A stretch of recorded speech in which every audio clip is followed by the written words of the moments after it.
So man, here we are. I just had an incredible experience at the Dead Sea, and I know that I'm in the region where Jesus walked and at least talked about, and there's all kinds of just incredible historical value and just experiences here. But man, this Dead Sea, the reason why it's dead is because there's inflow but no outflow, and that's so important to us to learn about our faith, our walk, disciple making, multiplication, is that there has to be outflow. And also this region is also incredibly salty. Many people have talked about how that when Jesus talks about salt, there had to be some sort of reference or thought or process of thinking about this area because there's so much salt. And Ray was going to share something about just the grace of God and how it relates to the buoyancy in this Dead Sea. Yeah, that's right. You know, one thing that it's a guy said that, you know, he's like, man, I can float, or I mean, I can't float. I can sink really well, but I can't float very well.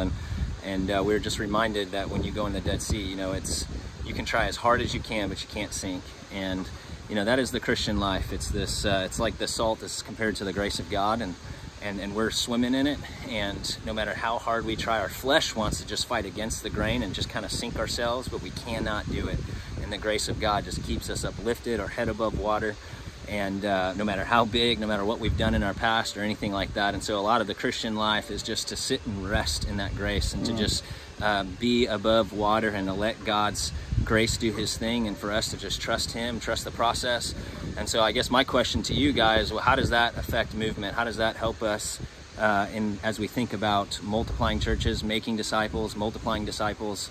How does that affect that work? I mean, you've heard me say you got to die to multiply, and part of dying is just stop trying to manufacture stuff and do it on your own, whether it's through religious zeal or charisma or whatever. You've got to, as you said, rest in it and allow the Spirit to work in your life, and trust the Father, the Son, and the Holy Spirit in their work together, and rest in that. And that's essential in order to see multiplication happen in and through us. Yeah, and you know, also, as you think of what Guy shared in that first analogy about being a reservoir, or do we have, you know, any outlets, or is it just all closed off where everything around us will die? And that's the typical American Christian, is where we receive, and there's no output.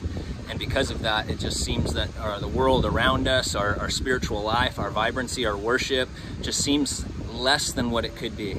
But where we start creating outlets, where we're pouring out and giving away what God has given to us, and we start making disciples and creating those, you know, we're no longer becoming a reservoir of just dead spirituality, but we actually have a vibrancy and a life, and we get to flow outward, because that's what God's goodness and grace is meant to do through us, in us, and ultimately out from us to others.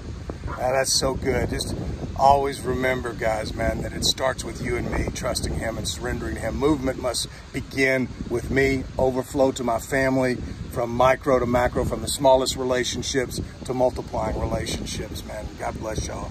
Yeah, and this is Guy and Ray checking out, saying pursue movements, make disciples, plant churches, don't stop until there's no place left. Let's go. Let's go.